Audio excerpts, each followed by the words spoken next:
Reksadana tidak dilihat sebagai instrumen atau pilihan investasinya orang kaya atau orang elit, tidak, tetapi sudah mulai menjadi pilihan retail investor. Sekarang ini di tahun 2025 ini sudah terlihat pertumbuhan, Pak. Jadi dari berbagai stimulus-stimulus itu. Pertumbuhan apa? Pertumbuhan AUM, dana kelolaan total reksadana di industri, yang 2 tahun lalu relatif stagnan, growth tapi di antara 1-2% growth. Nah, tahun ini sudah mencapai di atas 5% growth pasti itu. Berapa jumlah nasabah? Nasabah BRI Manajemen Investasi. Kalau sekarang sudah hampir mencapai 500-an SID. Ya, itu bertumbuh kurang lebih 34% dari posisi tahun lalu. Kalau misalnya arah yang 8% itu betul-betul mendorong, ini rasanya saham sih punya optimisme sendiri ya Pak. Karena 2026, 2027. Ya.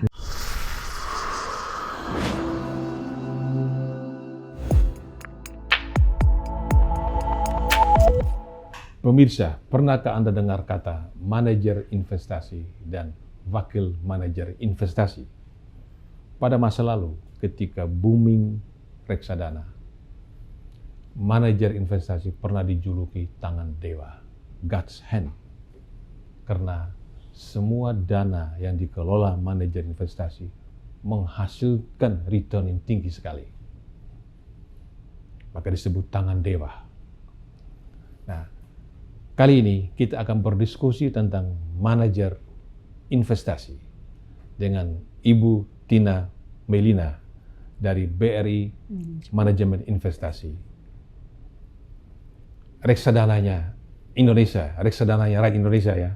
Manajer investasinya rakyat Indonesia. Manajer investasinya rakyat Indonesia. Kita salam dulu. Luar biasa. Nah, ini pemirsa tentang Ibu Melina. Ibu Melina ini dilantik menjadi direktur dari BRI Manajemen Investasi 11 Juni 2024 ya. Berarti baru setahun lebih ya?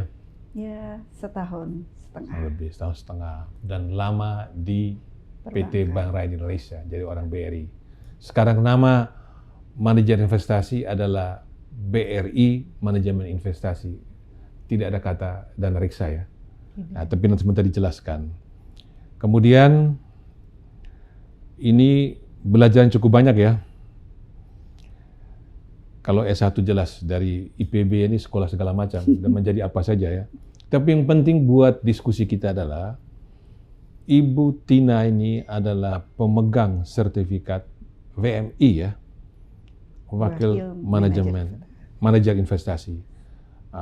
Juga WAPERT ya, wakil agel penjual efek reksadana, dan juga punya sertifikat CWM ya, Certified Wealth Management, dan CFP, Certified Financial Planner. Wah, luar biasa sekolah.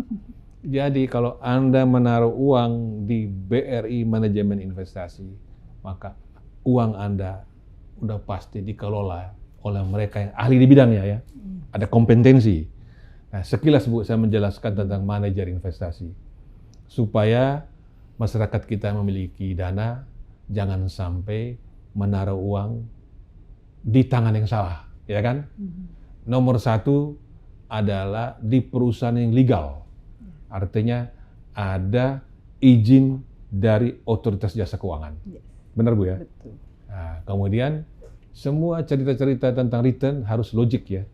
Nah, saya diajari sama orang OJK, 2L katanya, legal dan logik ya. Nah, manajer investasi adalah perusahaan atau badan hukum yang mengelola portofolio efek milik nasabah ya, benar ya, untuk kepentingan nasabah berdasarkan kontrak pengelolaan dana. Nah, jadi tugas MI ya itu mengelola dana investasi seperti reksadana, dana pensiun, asuransi atau portofolio individu agar memberikan imbal hasil yang optimal. Optimal bagaimana? Sesuai dengan profil risiko yang disepakati oleh kedua belah pihak, yaitu manajer investasi dan investor. Sedangkan VMI, Wakil Manajer Investasi, adalah individu, perorangan yang memiliki izin dari OJK untuk menjalankan fungsi manajer investasi atas nama MI, tempat dia bekerja. Nah, analogi seperti rumah sakit ya. Rumah sakit sebagai manajer investasi, dokter-dokter yang praktek adalah VMI. Oke. Spesialis ya. Dan ini ada undang-undangnya. Jelas OJK punya undang-undang jelas. Legal. Jadi BRI manajemen investasi perusahaan legal. Nah, sekarang bisa menjelaskan saat ini kita punya Menteri Keuangan yang baru ya. Dr. Purbaya Yudisadewa. Lama menjadi researcher di Dana Reksa. Kemudian memimpin LPS, Lembaga Penjaminan Simpanan, kemudian menjadi Menteri Keuangan. Dan di bawah Menko yang baru ini, dia mempush likuiditas. Dan dia juga mengajak, jadi kan dia pemegang otoritas fiskal. Dengan menarik 200 triliun uang pemerintah yang ditaruh di Bank Indonesia, diberi ke perbankan, termasuk BRI, dapat 55 triliun ya. Dan itu membuat suku bunga bisa turun dan mendorong kredit. Dan dia juga berkoordinasi dengan Bank Sentral, karena mereka sama-sama di KKSK ya, dan Menkeu sebagai koordinator ya. Dan otoritas moneter sudah mulai mengikuti juga, pelan-pelan menurunkan BI rate, walaupun kemarin masih bertahan di 4,75% ya. Nah itu. Sekarang ini Bu, bagaimana gambaran? Masihkah naruh uang di SBN atau SRBI atau udah mulai ke saham untuk reksadana? Iya, kalau reksadana saat ini terlihat trennya adalah masih banyak portofolio investor itu di instrumen yang relatif stabil, juga memberikan sedikit ketenangan, tetapi sudah mulai mau bergerak ke yang ada underlying-nya saham. Nah, kenapa? Karena memang volatilitas, kondisi ekonomi makro dan segala macam kemarin-kemarin kan masih banyak instabilitasnya. Jadi mereka butuh secure dulu nih. Terlihat di industri ini yang memiliki persen terbesar dari sisi aset kelas itu reksadana pendapatan tetap. Gitu. Reksadana pada tetap itu obligasi ya? Obligasi dan kebanyakan obligasi negara? Ya, lebih ke obligasi negara, ada beberapa mulai bergerak juga obligasi korporasinya. Gitu. Tentu ini mendorong investor sudah mulai mengenal underlying itu.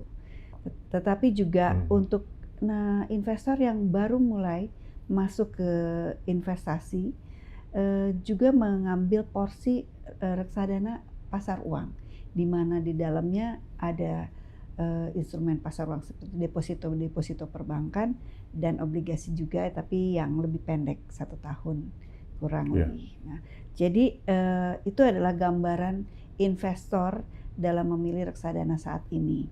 Nah, tetapi itu pun sebuah berita positif lah untuk industri.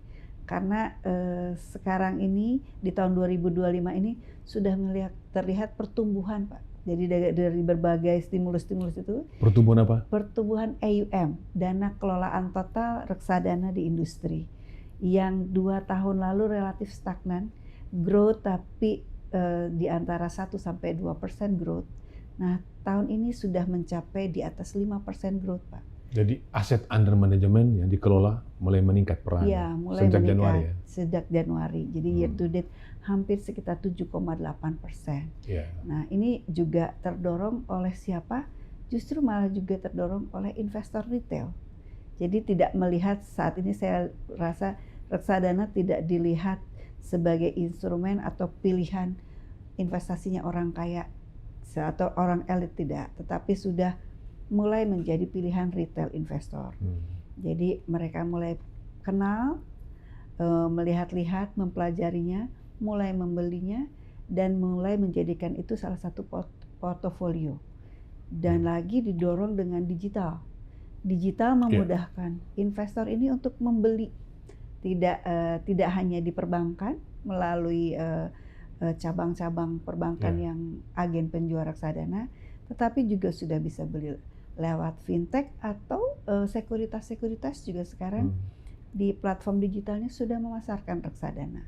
Jadi Ya. perluasan channel ini membantu pertumbuhan industri dengan tercermin dari peningkatan AUM-nya. Kalau BRI manajemen investasi ini berapa persen yang retail dan yang bukan retail? Ya, ini pertanyaan menarik karena memang BRI MI aspirasi pemegang sahamnya ingin menguatkan fokus di retail investor.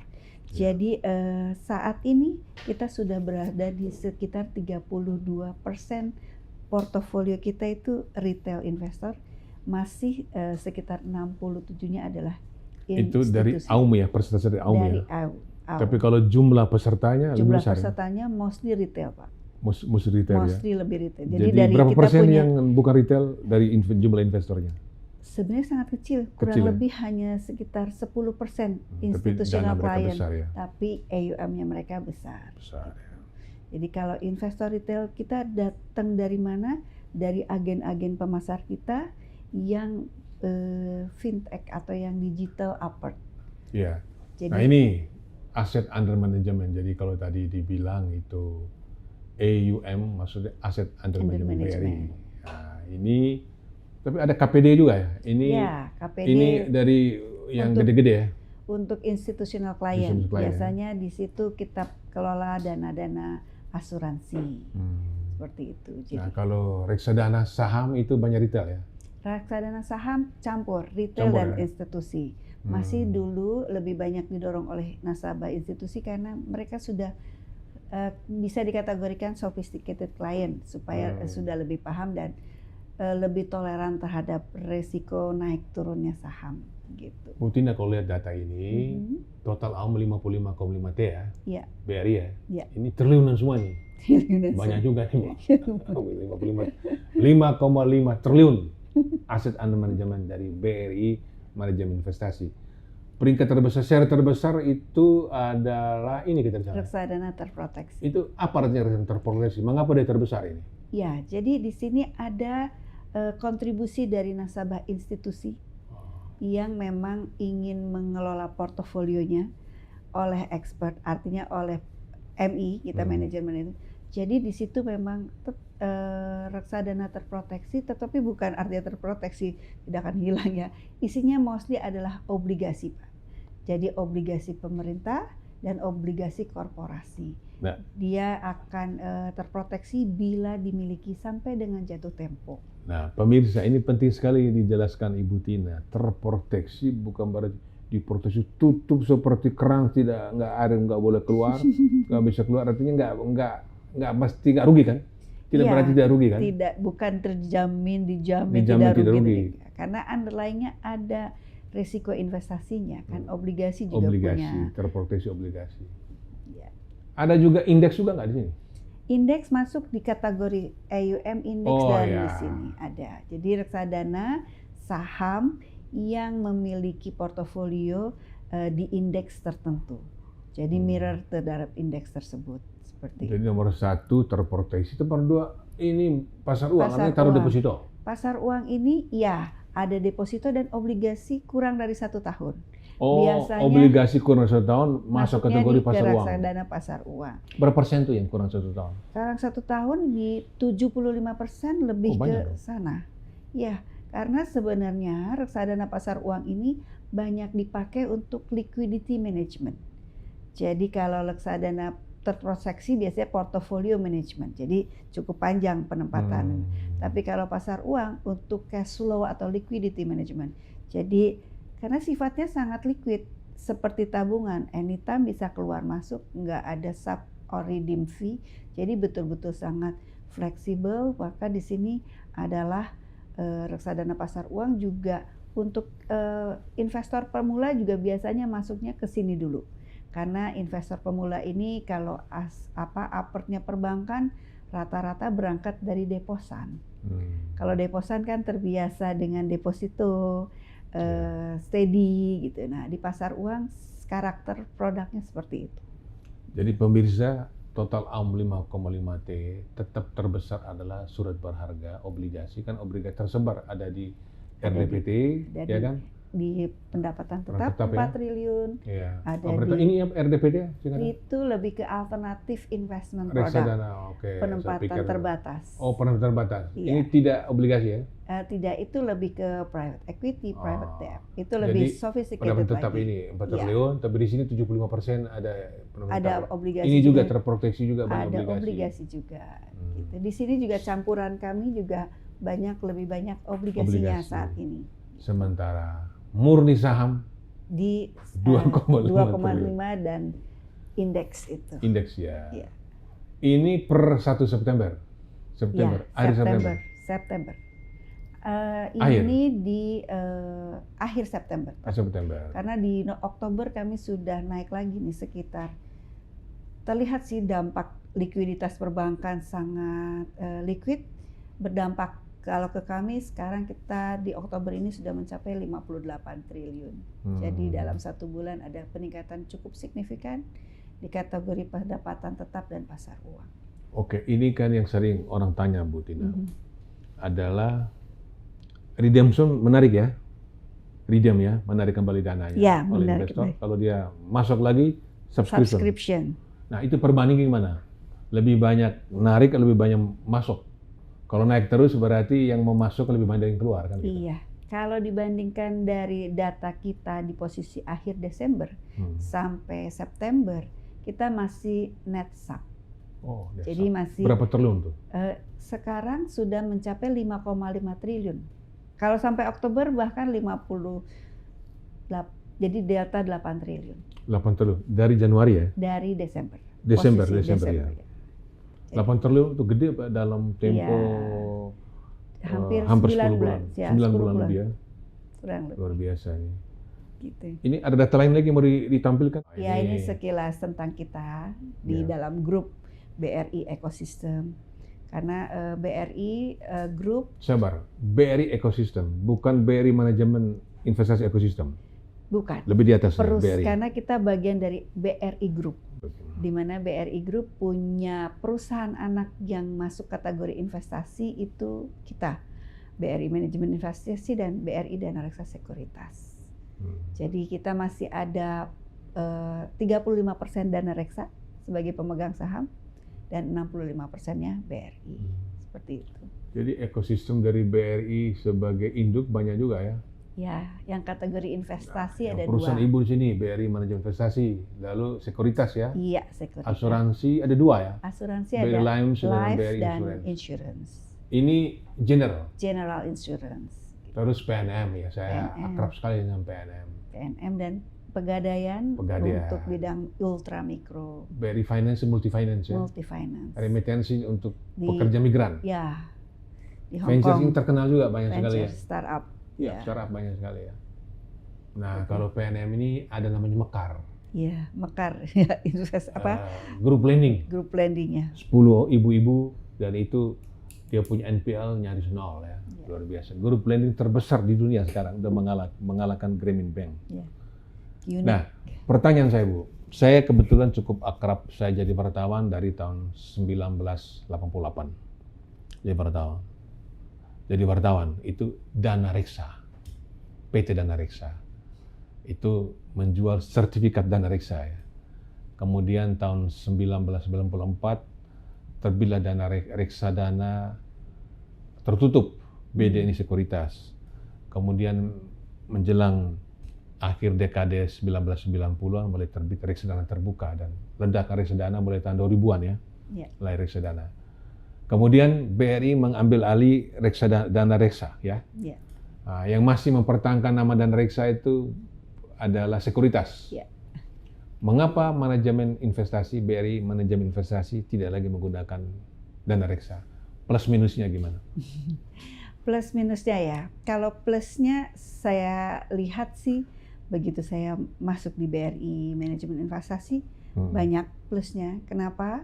Karena begitu menjadi majority shareholder, BRI berharap atau memiliki aspirasi untuk BRI MI ini bisa menjadi MI yang retail, MI yang menggarap klien base-nya BRI yang sangat luar biasa ini, juga menjalankan fungsi literasi edukasi terkait investasi, dan sangat dimudahkan pada saat brandingnya menggunakan nama induknya, karena calon investor kita mudah paham bahwa ini adalah bagian dari grup, sehingga penetrasinya menjadi lebih mudah. Investor retail juga masih menganggap bahwa induknya bank pastinya prudent, harapannya MI-nya juga demikian, seperti itu. Tapi kalau dana reksa masih menjadi satu kekuatan, karena di sana masyarakat paham sekali, banyak expert di bidang investasi, pelopor-pelopor, inisiatif-inisiatif. Jadi ekspertisnya masih dipercaya bahwa berangkat atau datangnya dari dana reksa yang memang dari dulu bidangnya atau kuatnya di capital market, seperti itu. Ini jadi kekuatan profesional yang sangat handal di capital market, dikombinasikan dengan kekuatan besar BRI yang mempunyai client base yang siap untuk dipenetrasi oleh BRI MI. Jadi sebenarnya lebih ke sana. Jadi kalau misalnya kekurangannya apa atau ada efek yang mungkin tidak terlalu mendukung, mungkin lebih kadang-kadang kita juga menjelaskan reksadana itu menjadi sedikit PR. Karena masyarakat masih melihat beli reksadana apa beli dana reksa ya, gitu. Jadi dana reksa ini sangat kuat brandnya. Jadi kadang-kadang kita menawarkan reksadana pun mereka pahamnya kita terutama usia saya ya. Gitu. Kalau usia Gen Z enggak lagi. Ya, jadi millennial. Ini juga menjadi, kebetulan saya di asosiasi, ini ada PR besar juga untuk menjadikan reksadana ada di top of mind investor muda, gitu, karena seterasa agak loncat gitu ya. Jadi dia tidak kenal wadahnya, tapi sudah langsung kenal sama underlying-nya. Kalau nggak ke obligasi, belinya langsung ke saham langsung. Jadi reksadana punya PR sendiri sehingga fokuslah dalam penawaran reksadananya. Kemudian seperti itu sih kalau saya lihat. Jadi berarti overall nama BRI Manajemen Investasi itu lebih memudahkan pertumbuhan reksadana milik BRI ini. Ya. Kenapa? Pertama, memanfaatkan BRI sebagai perusahaan retail terbesar di Indonesia, nasabahnya hampir 80 juta lebih ya. Ya, client base. Ya, CIF-nya banknya. Kalau kita bicara usaha mikro, kecil, menengah, UMKM Indonesia yang jumlahnya 65 juta, itu kontribusi BRI barangkali nasabahnya sudah nasabah debitor ya, itu jangan-jangan sudah bisa hampir 40 juta ya, plus PNM. Dengan PNM dan Pegadaian mungkin lebih dari lebih 40 juta, mungkin 45 juta ya. Karena klien base-nya mereka juga sudah cukup besar, karena memang ada PNM karakternya kan berbeda, mungkin dia beririsan seperti itu, tapi itu adalah market ruang bertumbuh yang sangat besar yang harus bisa dipenetrasi. Nah, jadi ini manfaat besar karena nasabah BRI besar sekali ya.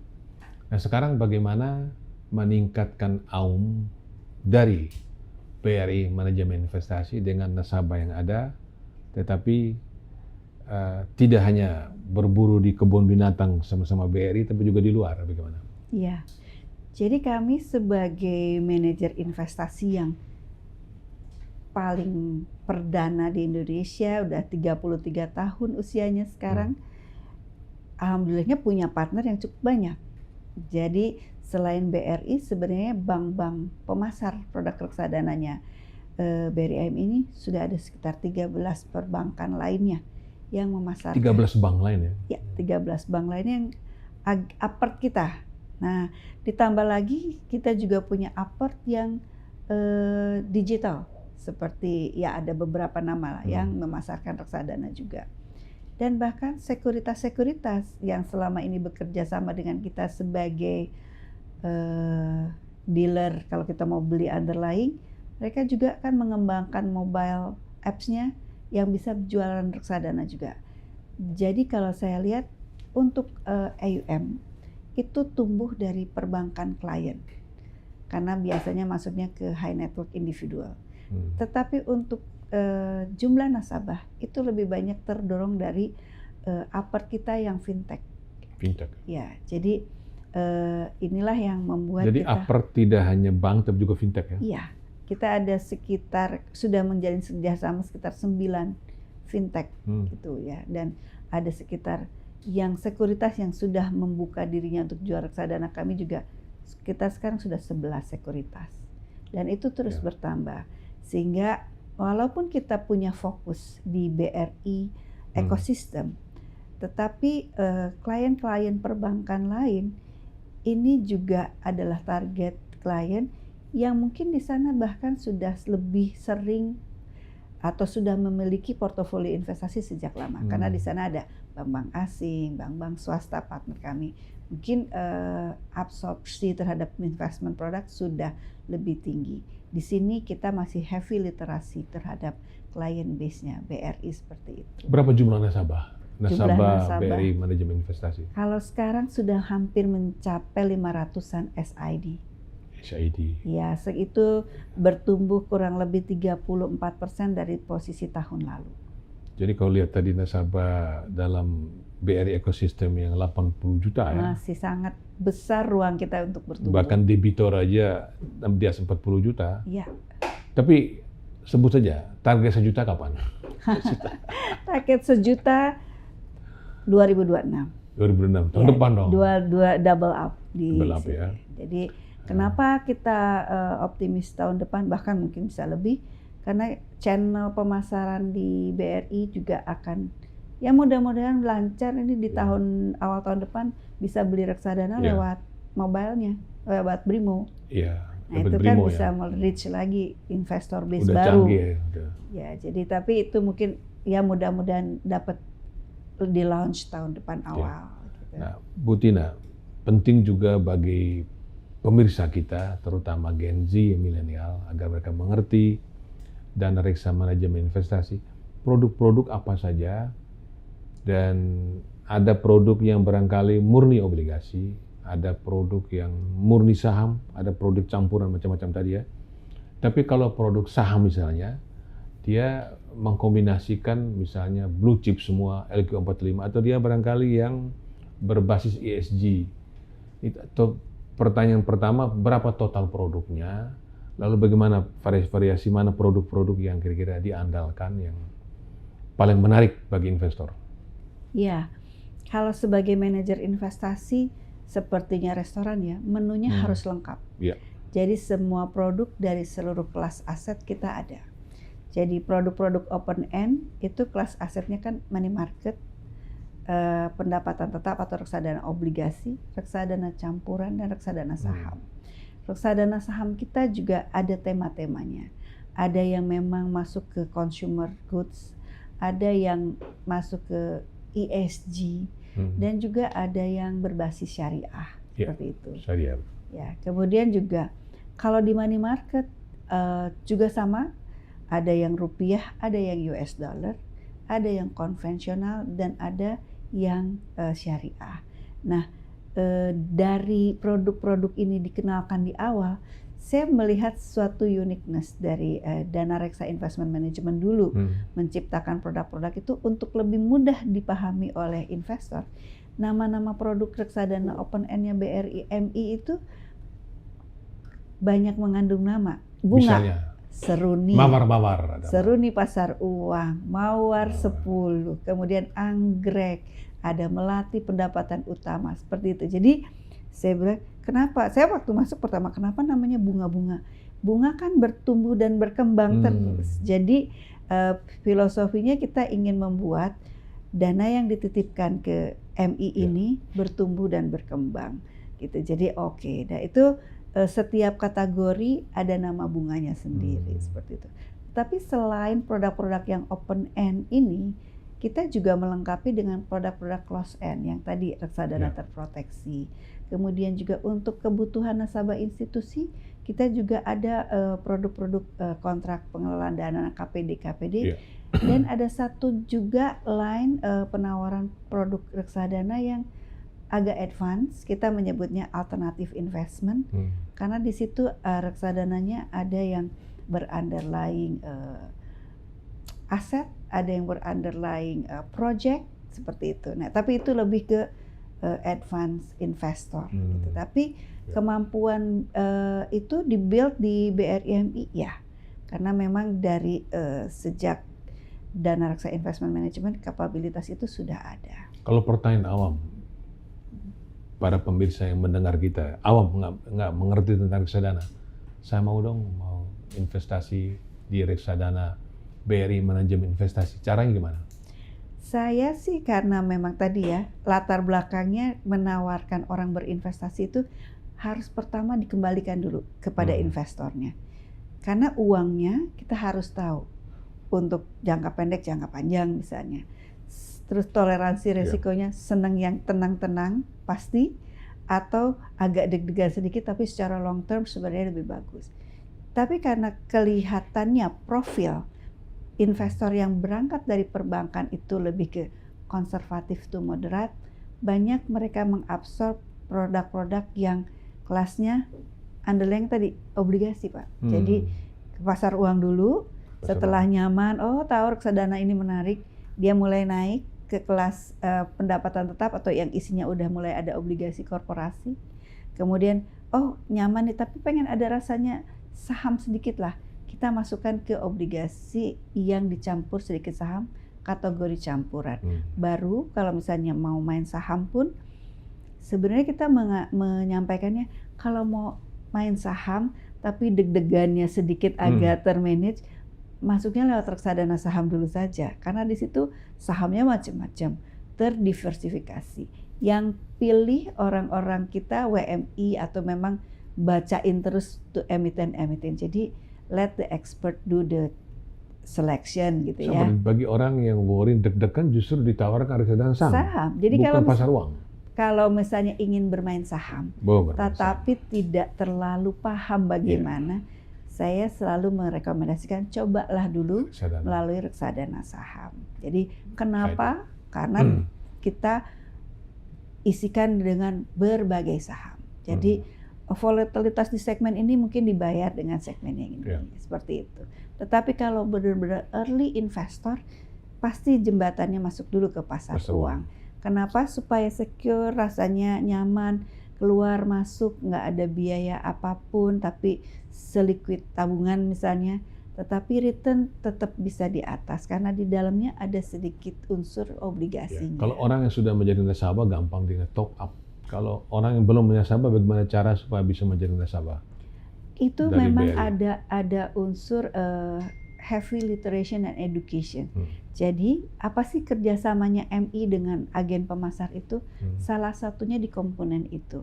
Karena kami misalnya memasarkan produk kita ke perbankan. Di perbankan pemasarnya itu harus certified kalau mau jual reksadana. Jadi dia juga ada fungsi mengedukasi dulu nasabahnya. Baru dia yang akan rekomendasikan. Ibu pasnya yang ini. Bapak pengen reksadana tapi pengen ada pendapatan bulanannya, oh reksadananya yang ini. Kita juga ada seperti itu. Jadi kerjasama kita dengan agen pemasar adalah membekali pemasarnya dan bank pemasarnya melengkapi pemasarnya dengan sertifikasi ilmunya, nanti memadu padankan produknya, kolaborasi kami dengan pemasar seperti itu. Oke. Pemirsa, kita melihat data-data reksadana berikut. Kita mulai dari ya jumlah manajer investasi. Jadi ini 86 manajer investasi termasuk BRI manajemen investasi di sini. Dana kelolaan ini bukan hanya reksadana tapi total manajer investasi. Termasuk KPD. Itu bulan Juli. Jadi sudah Agustus, September, Oktober sudah tambah 2,5 bulan ya. 843 triliun ya. Kemudian jumlah investor individual 16 juta. Tapi minggu lalu ketika Pak Purbaya Menteri Keuangan mengunjungi diskusi dengan para pelaku pasar modal, Ibu hadir juga ya, Pak Iman, Direktur Utama Bursa Indonesia menyatakan bahwa jumlah investor saham saja sudah hampir 19 juta ya. Ya, itu total SID. SID Nah ya. ini slicingnya total SID yang reksadana, yang memiliki reksadana seperti itu. Jadi kalau dengan saham lebih tinggi dari angka lebih tinggi. ini. Ya. Oke, berikut. Nah ini nilai dana kelolaan manajer investasi AUM berdasarkan produk ya. Nah ini per Juni reksadana 513 triliun. Nah, tadi Ibu memperkirakan sudah berapa ini? Sekarang udah mungkin hari ini sudah mau mendekati 600 ya Pak. Wah luar biasa nih. Tapi saya mesti make sure lagi. Tapi secara totalnya yang tadi 800, tadi pagi kita cek itu udah hampir 900, sudah nembus ke kepala 9 lagi. Ya. Gitu. Kemudian kontrak penempatan dana KPD 290 triliun, ini gede juga ya. Ya. Ini gede-gede ya. Ini sebenarnya lebih dikontribusi oleh perusahaan MI yang dibaliknya itu adalah grup-grup asuransi. Jadi asuransi. KPD ini memang mengelola dana-dananya perusahaan-perusahaan asuransi yang memang ini bertumbuh karena waktu itu ada kebijakan tentang PAYD itu ya. PAYD di mana asuransi tidak tidak unit link lagi. Unit linknya tidak reksadana, tapi masih boleh unit link, tapi dikelola melalui kontrak pengelolaan dana. Ini besar, jadi sebenarnya ada sedikit transformasi bentuknya sih, 3-4 tahun ini. Gitu. Ini DIRE cukup gede juga, 10-11 T. Ya, ini DIRE saya tahu ini ada satu MI yang mengelola satu fund ini dengan underlying sebuah properti yang cukup besar. Gitu. Ya kalau EBA masih kecil ya, 2 triliun. Berikut. Nah ini kita melihat pernah satu fase ini reksadana turun, ini malah naik KPD ini. Ya, di situ switching, jadi perubahan bentuk saja. Yang semula asuransi itu naruhnya di reksadana, begitu ada aturan itu berubah menjadi KPD. Tapi secara total sih relatif stabil. Atau kalau kita lihat, kalau industri kan harapannya bertumbuh ya, sedikit stagnan. Tapi di dalamnya perubahan komposisi terjadi. Kalau di dunia tetap inter tinggi ya? Kalau di dunia iya tetap mutual fund yang mutual fund. Karena memang bahkan mungkin sudah mulai balance ke alternatif investment lainnya gitu. Seperti itu. Berikut. Nah ini investor reksadana, jadi sudah 16 juta ya. Nah pertumbuhan ini menurun Bu, pertumbuhannya. Pertumbuhan ya, pernah luar biasa. Pertumbuhannya. Persentase. Ya, karena mungkin itu pada saat pertumbuhan 21 tahun. Pada COVID ini malah pertumbuhan 119%, 115% tumbuhnya. Disinilah, jadi saya bilang COVID itu blessing in disguise ya. Jadi orang punya waktu untuk belajar, orang punya waktu untuk mencoba. Belajar investasi ya? Belajar investasi, mulai kenal-kenal investasi apa. Terus ada platform digital yang siap untuk beli, mungkin baru beli-beli, tapi kalau misalnya melihat total absolutnya naik terus, walaupun persentase growth-nya mengecil karena dari base yang sudah makin besar. Seperti saya. Jadi sudah beli, sekarang mulai mengisinya. Gitu. Yang pasti punya account itu dulu susah sekali mengedukasi untuk nambah.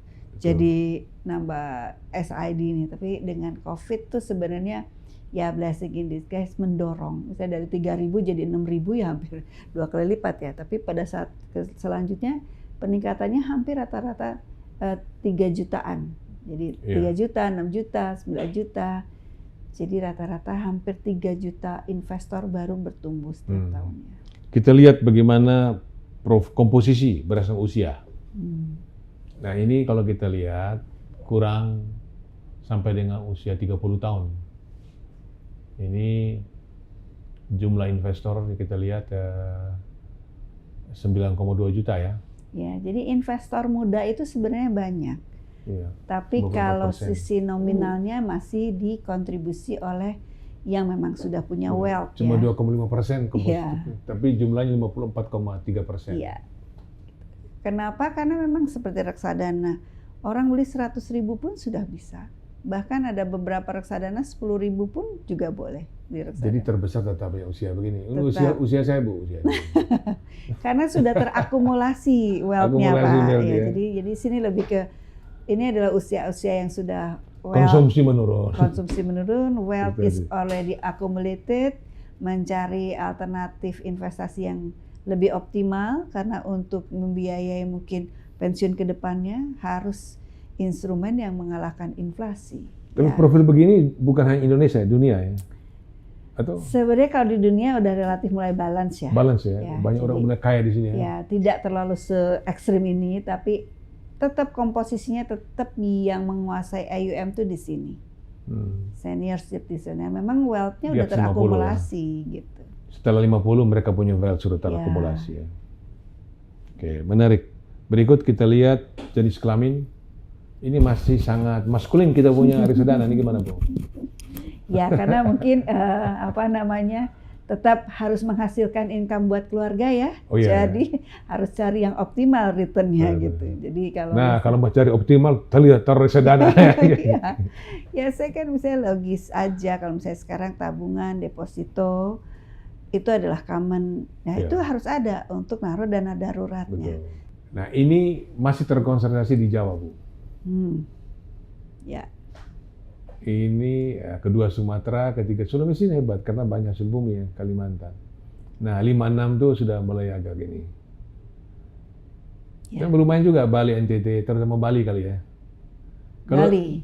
rencana BRI manajemen investasi gimana supaya agak balance? Ada mulai juga di luar Jawa gimana Bu? Kalau alhamdulillahnya kan BRI itu punya outlet, priority outlet yang ada RM atau tenaga tersertifikasinya cukup luas ya. Jadi kita punya priority BRI punya priority center itu sangat-sangat tersebar termasuk sampai dengan Papua. Artinya tidak komposisi ini ya. Ini umum ya, tapi Ya. BRI barangkali ini juga cukup banyak. Ya? Sumatera, Sulawesi sudah mulai in the middle lah Pak, tidak sampai ekstrim sekali seperti ini. Terutama Medan, di sini ada Medan. Makassar, seperti itu ya, nasabah-nasabah di Bali itu juga mulai banyak menjadi investor kami gitu ya.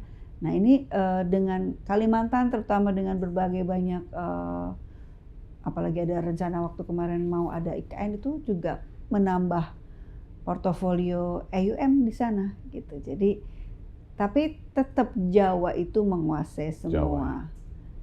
Karena mungkin di Jawa ada bank-bank lain yang diedukasi di apart sini beli jadi banyak yang memberikan edukasi investornya. Sementara kalau di tempat lain mungkin hanya beberapa bank aja yang punya tenaga tersertifikasi atau waport di pulau-pulau ini. Jadi sebaran edukasinya tidak seluas Jawa sehingga sangat logis apabila kontribusi investor ini masih terpusat di sini. Sekarang kita lihat reksadana. NAB reksadana. Ini bagaimana Ibu lihat ini? Udah mulai naik Bu? Sudah mulai naik. Itu pun berjuli. Jadi tadi bilang sudah hampir 600 ya ke sini ya? Iya, sudah hampir.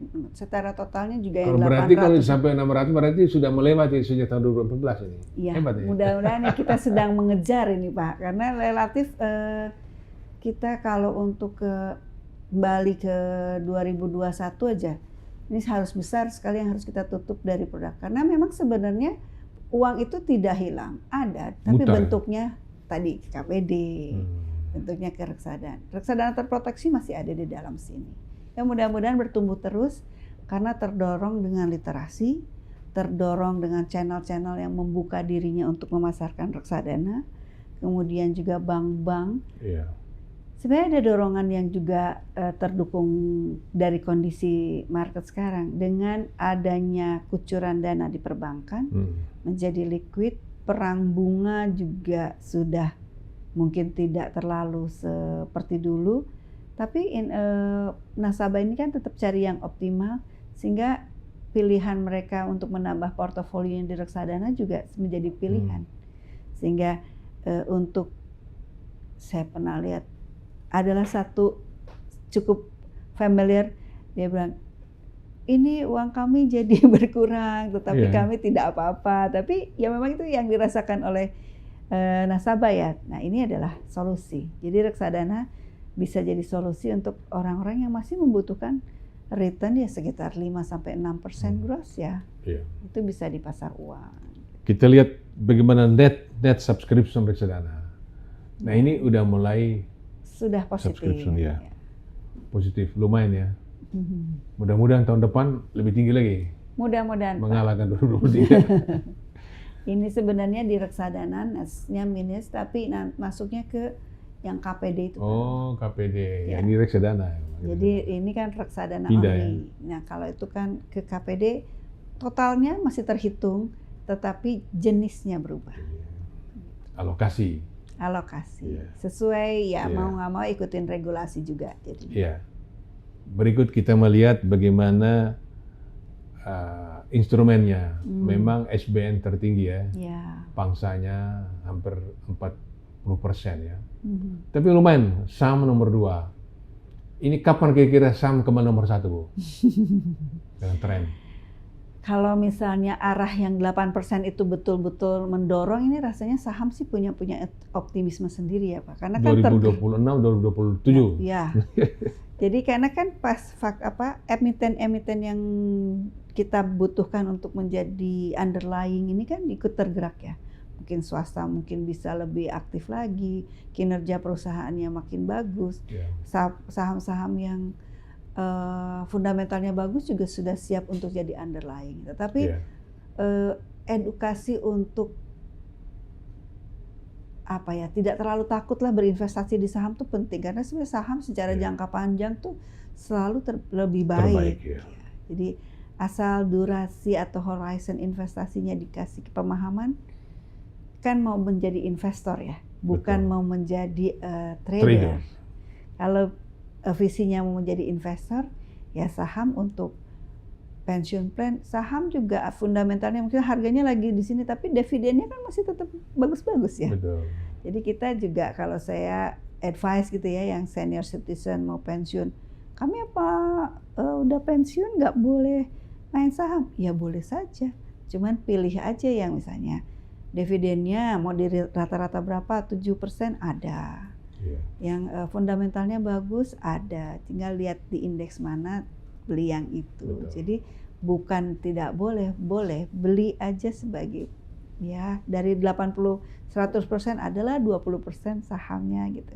Jadi kombinasi ya tadi Pak, karena memang dibekali tadi financial planner juga, wealth manager juga, tetapi membidangi investasi. Sebenarnya ada unsur juga harus membidangi asuransi ya, tapi waktu saya di wealth management itu difungsikan. Ibu sudah komplit belajar manajemen juga. Nah ini pertanyaan amam. Jadi orang kalau mau kepingin punya SBN, kalau dia langsung beli SBN tidak reksadana, itu denominasi berapa minimal?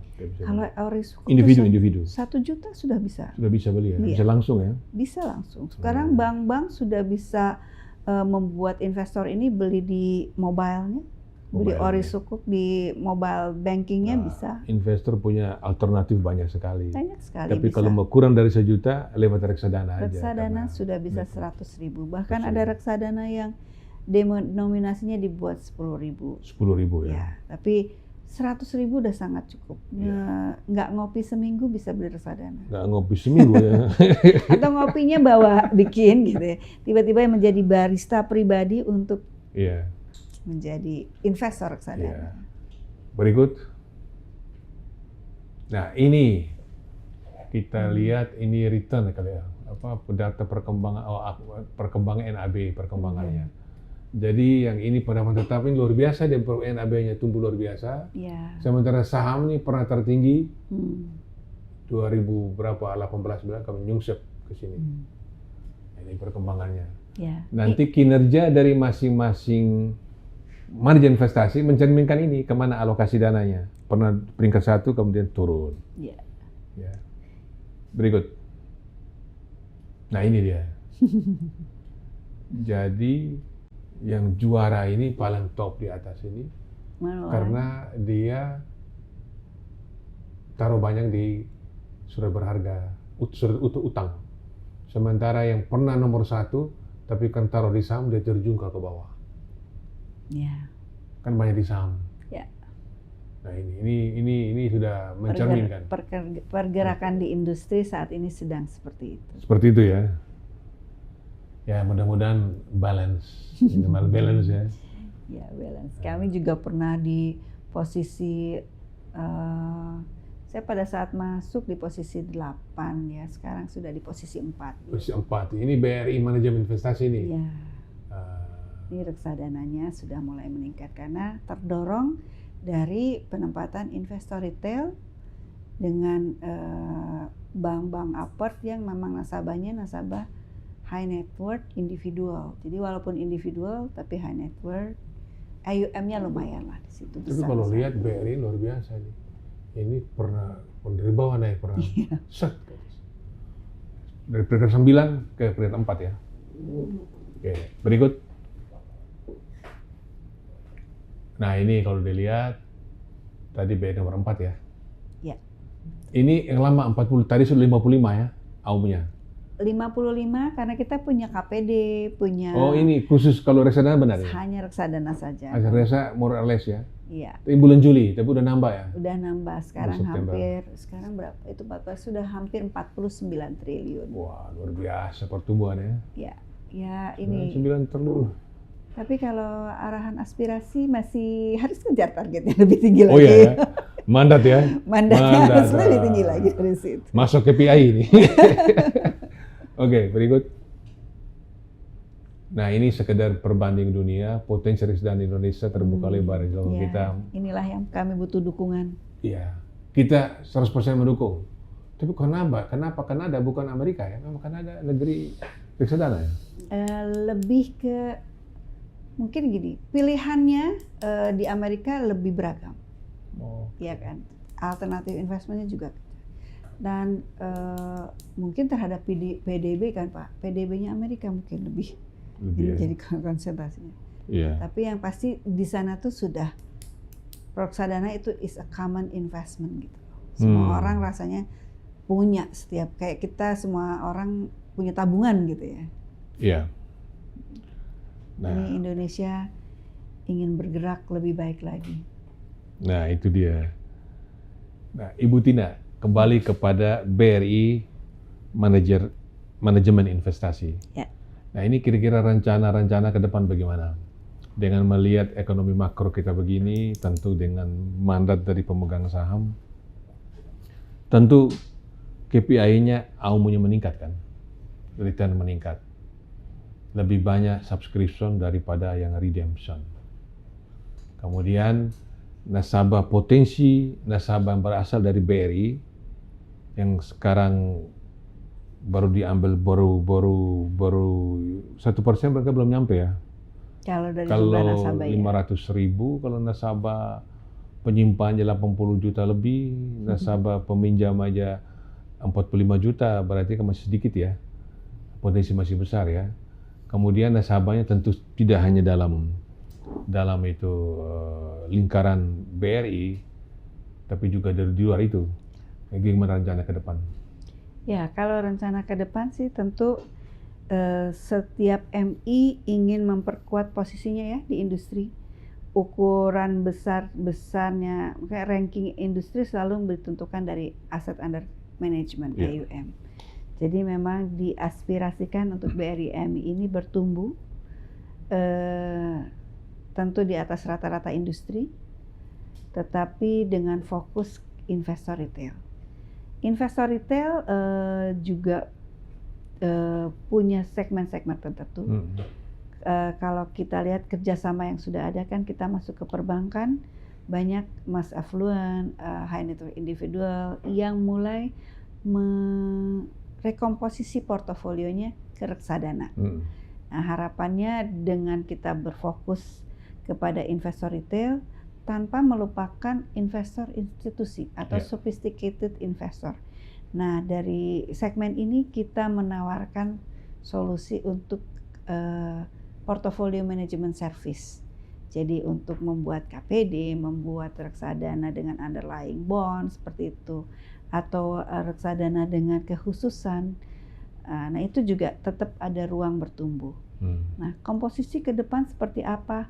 Harapannya sih kalau tahun ini di 30% adalah investor retail. Ya. Tahun-tahun ke depan kita bisa sampai ke 40, bahkan kalau bisa balance 50-50 Ya. di total portofolio berdasarkan AUM-nya seperti itu. Kalau client base sudah pasti retail investor masih lebih terdorong dari kerjasama kami dengan fintech atau platform-platform digital yang memasarkan reksadana.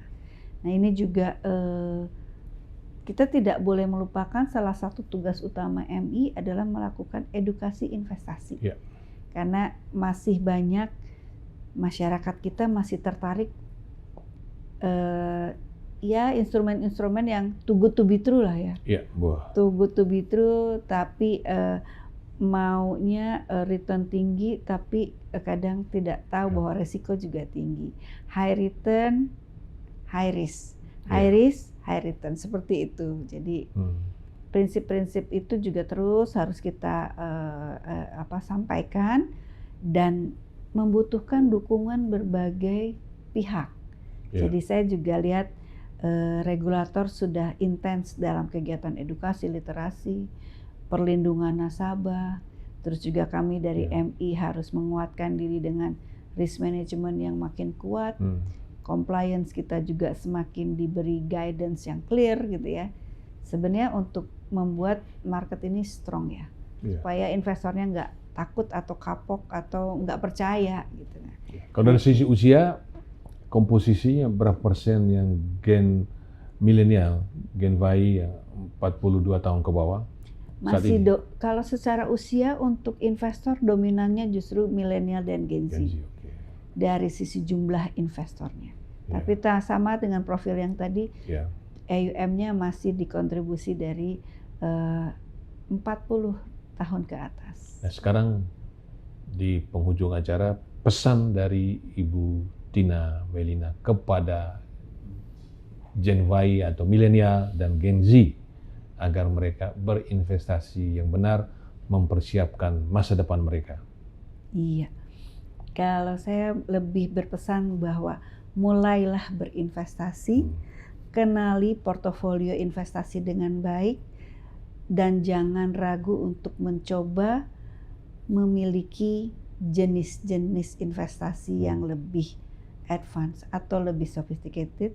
Tidak kenal maka nggak sayang. Kalau misalnya nggak dicoba, tidak akan pernah tahu the good story behind produk-produk. Reksadana sebenarnya hadir untuk solusi investor. Jadi ada prinsip diversifikasi investasi di situ, ada expert yang menjaga portofolio atau mengemas, ada manajer investasi, ada regulasi yang memayungi sehingga kita betul-betul memastikan bahwa kita mengelola titipan dana masyarakat itu dengan baik. Dan ingin tahu tentang emiten-emiten, kami sudah ada analis dan research yang membackup. Sehingga kebutuhan investor dalam menumbuhkan investasinya sebenarnya sangat terbantu dengan hadirnya manajemen investasi. Karena ini bagian dari ekosistem BRI, tadi ada tagline itu manajer investasi, BRI manajemen investasi. Yang terkait dengan BRI ada tagline tadi? Ya, kalau saya bilang kalau mau pilih manajer investasi, pilihlah manajer investasi rakyatnya Indonesia. Karena BRI MI adalah MI-nya rakyat Indonesia. Manajer investasi rakyat Indonesia. Wah, keren sekali. Pemirsa, tadi kita sudah mendengar perbincangan saya, Primus Dorimulu, CEO dari Investor Trust, dengan Ibu Tina Melina, Direktur Utama dari BRI Manajemen Investasi tentang reksadana. Reksadana adalah institusi resmi yang mengelola dana para nasabah. Resmi diizinkan oleh OJK dan diawasi oleh OJK. Dan kalau ada salah menyimpang akan dipenalti. Nah, sampai hari ini sudah berapa tahun, berapa tahun? Sudah lebih 33 tahun. 33 tahun manajemen investasi, BRI Manajemen Investasi sudah beroperasi dengan baik, mendapat catatan baik dari OJK. Kemudian dari penjelasan tadi, tidak memberikan yang muluk-muluk, tidak memberikan sebuah janji yang too good to be true, tetapi yang logik ya. Dan tadi disarankan Ibu Tina, jangan tunda investasi, mulai dari sekarang, makin mudah makin baik. Dan kemudian BRI Manajemen Investasi didukung oleh analis yang hebat, oleh WMI yang hebat, oleh tim pendata yang hebat, dan Anda bisa memilih instrumen mana saja. Ini semacam palu gada. Apa lu minta, BRI Manajemen Investasi menyiapkannya. Jangan lupa berinvestasi dari sekarang dan berinvestasi di manajer investasinya Indonesia, yaitu BRI Manajemen Investasi. Sampai jumpa. Terima kasih, Bu. Terima kasih, Pak.